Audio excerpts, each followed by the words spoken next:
The phenomenon spread faster than anyone predicted. Every Vegeta across infinite timelines felt the pull simultaneously. Future Trunks' timeline, the GT universe. Even erased timelines flickered back briefly as their Vegetas experienced the same memory dissolution. Whis' staff cracked from the dimensional feedback. This shouldn't be possible. Memories don't cascade across timelines. The Grand Priest materialized, his expression colder than anyone had ever seen. They do when a Saiyan royal severs the ancestral chain. Vegeta just freed every version of himself from the burden of their bloodline. Bulma's face went pale. What does that mean? It means he didn't just erase his own past, he erased the concept of Saiyan monarchy from the multiverse's foundation. Beerus staggered backward. Every universe that had a Prince Vegeta now has something else entirely. Goku watched as Vegeta's white aura pulsed with each heartbeat, growing stronger. What are they now? The Grand Priest's answer was absolute, undefined, and that makes them impossible to control,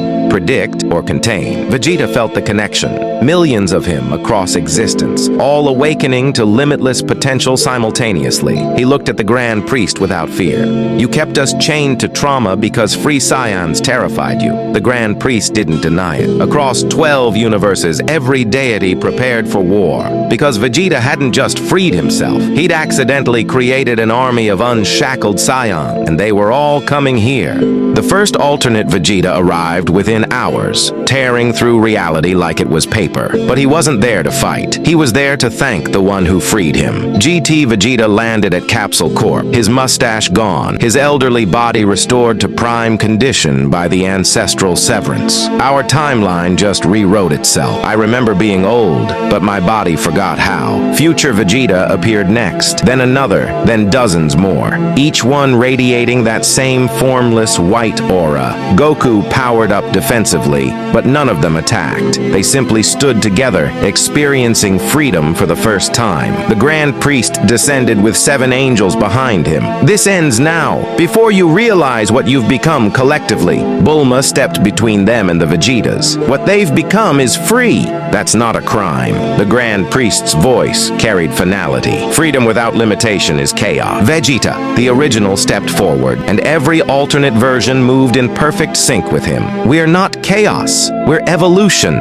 And you can't erase all of us without erasing the concept of Vegeta entirely. The Grand Priest raised his hand anyway. Then that's what we'll do. But before he could act, something impossible happened. Goku's aura turned white too, then Gohan's, then every Saiyan across existence. Vegeta hadn't just freed himself, he'd freed the entire race, and the gods had no protocol for this. The moment every Saiyan transformed simultaneously, the multiverse's power hierarchy shattered.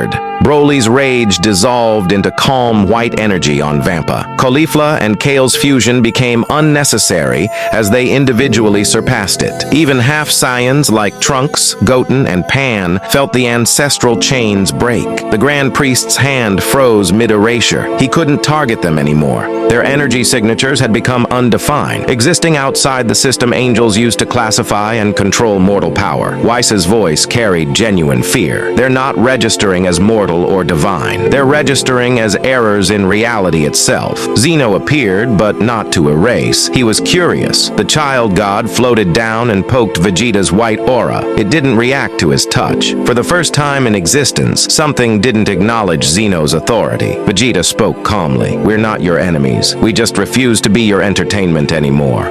Every Saiyan across 12 universes stood in unified silence, not threatening, just existing without permission. The Grand Priest finally lowered his hand, his composure cracking. You've broken the fundamental rule. Mortals require limitations to remain mortal. Goku's response was simple but absolute. Then maybe we were never meant to stay mortal. Beerus realized the terrifying truth. The Tournament of Power hadn't been Zeno's game. It had been the Saiyan's awakening, and Vegeta just triggered the end game none of the gods saw coming.